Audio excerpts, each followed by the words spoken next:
Hi, I want to give a short four-part workshop on estimating things. As you've noticed in this class in 131A and in analysis altogether is that a lot of the time you have to estimate some quantity. So you have to estimate some quantity from above or below. And I want to talk about some tools that come into play, from easier to harder, and show a few examples of how they relate specifically to our class. So first, bounding absolute values and bounding with absolute values. So often there are a few classical things that you want to keep in mind and how there's connection. So before you start any estimation, you want to think whether you need an upper or lower bound.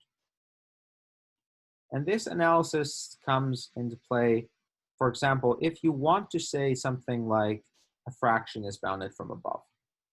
So what I would think here is that if you want an upper bound, these I will generally color red in this workshop, is that this will correspond to an upper bound for the function and a lower bound for the denominator, usually positive lower bounds for the denominator.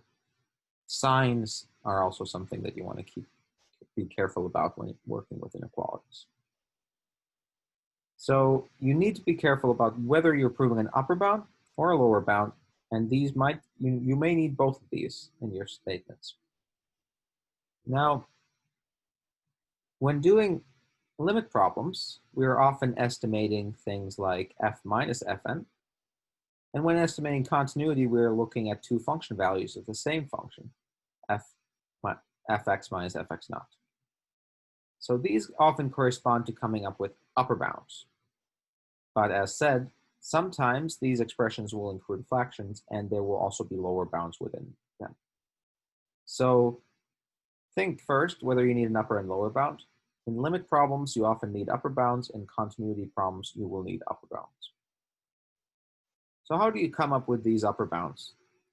That depends a lot on your quantity.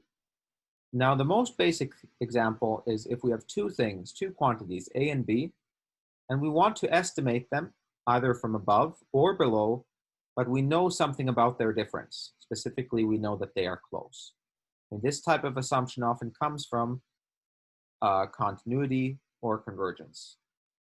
And AN could be something specific. Now, the picture to have in your mind is that if we want to bound A from above or below, absolute value of A from above or below, then we should imagine that B lies at some distance from A, and the distance is at most A minus B, well, is equal to A minus B. B could either be above or it could be below. And so it could be above or below, and what I mean by this is A minus lies in this red region which has size epsilon. So B could be above or below in this red interval. But well, how much above can it be? Well, this is measured by the triangle inequality. And here I'm estimating with the absolute values. If I want to give an upper bound for the absolute value, then I will use the absolute value of B because I'm comparing to that, and I'll use the difference between them. Now, a lower bound for the absolute value will be obtained by examining what can happen at the other end. Would be given by absolute value of B minus absolute value of A minus B. So this is sometimes called the reverse triangle inequality. And often you'll see in literature that people will put an absolute value here, sign here. This is not very necessary in most cases, because usually this bound is only interesting when this is bigger than or equal to 0. If this happens to be less than or equal to 0, it doesn't really convey us any useful information. But it would still be true with the absolute value. So this would be a more useful inequality if we wanted. Now, often this setting is symmetric. A and B here are just letters, and B absolute value of A minus B is equal to B absolute value of A minus B. Therefore, these bounds go also the other way around. So depending on which you want to estimate, you can always go the other way around as well. You can estimate absolute value of B from above or below by the difference of A minus B. Now, if you wanted to use this bound, how would you use it? You would estimate A minus B absolute value from above by epsilon. Or if you want to go below, you will estimate this from below by B minus epsilon. So value B minus epsilon. Notice that here, when we make A minus B absolute value bigger, and there's a negative sign, we push the values lower. So this gives us a way of estimating A in terms of B, as long as we have some estimate for A minus B. And the same thing you could do here by symmetry. So this symmetry idea is often useful if you need to reverse an inequality, or you notice that you've done it the wrong way. Now, this can also be applied to expressions without absolute values. So you can express A as less than or equal to B plus the difference between them. But if I put absolute values there, if I don't put absolute values, I get equality. But if I put absolute values, I get something bigger. Indeed, this would give me something like B plus epsilon in our case. Now, in the lower bound case, we would be using B minus the absolute value AB. Again, by putting the absolute values, we have made the expression possibly smaller, depending on the size. And therefore, if we make it even smaller by making second factor bigger, we get B minus epsilon. So this gives that A is between B plus epsilon, B minus epsilon. This is often how you use these facts. And going back to our picture, it corresponds to the idea that B is within distance epsilon from A. And B cannot be too far above A and not too far below A. And this is what this inequality is exactly saying. You could, of course, do the symmetric versions if you want. Now, something where this often comes in is convergence of functions. So an example, suppose that f is a continuous function on a compact space, and fn converges uniformly to f. If I want to show that there exists an M such that for all n, for all x, absolute value of fnx is less than or equal to M. Well, every proof has a setup and choices, but I want to focus on the estimates. And I want to focus on 3 steps that lead us to these estimates. One is the question, what are you bounding? 2 is, how are you bounding it? So above or below. And 3 is, what can you control? What do you know? These are the 3 questions that you should always ask yourself if you are estimating something, because either directly or indirectly you'll need this. So let's go to our problem. Let's see, what are we bounding? We are bounding absolute value of fn of x. So let's write these answers here. So we are bounding fn of x, absolute value for all n for all x simultaneously. Good to keep in mind whether there's a fixed x or whether it holds for all. How are we bounding it? We are bounding it from above. And what can we control? Well, this is a subtle question. We aren't given any inequality in the problem.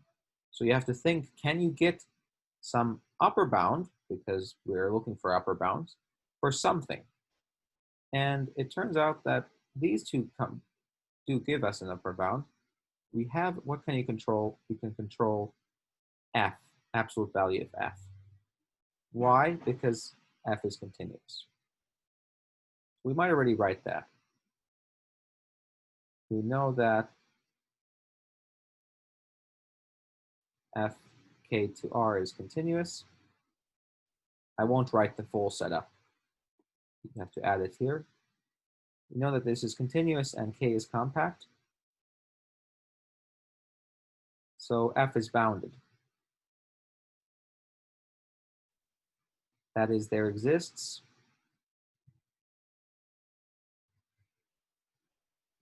some m prime such that f of x is less than m prime for all x in k. Less than or equal to if we want. It's even attained. So what can we control? In this case, we can control absolute value of f. So now let's see how can we combine these. Well, we start from estimating fn of x, and we estimate from above. And let's go to our list of tools. Well, we are estimating an absolute value. We're estimating from above. We're comparing it to b. So we want to write b, a minus b. So this logic, we write f of x, absolute value plus fx minus fn of x. Okay, so we've identified a bound from going through our steps 1, 2, and 3. And then we want to look at, well, how can we bound these terms that we resolve? So we have two terms. Well, one of them we should have been able to bound by 3. So by our m prime, we know that the first term is bound by m prime. And the question about the second term, how can we bound it? Well, we can bound it by epsilon if n is bigger than or equal to some capital N. So let's fix an epsilon, say, equals 1, because we just want some bound. Then there exists a capital N such that for n bigger than or equal to capital N, we have this bound. Okay, so what we get is that for all n bigger than or equal to capital N, and this holds for all x, fn of x is less than or equal to m prime plus 1. But this only dealt with most of the n's. We have to think how to do with the other ones. Well, we have to apply the same argument, but for finitely many. Now, f1 through fn are finitely many continuous functions.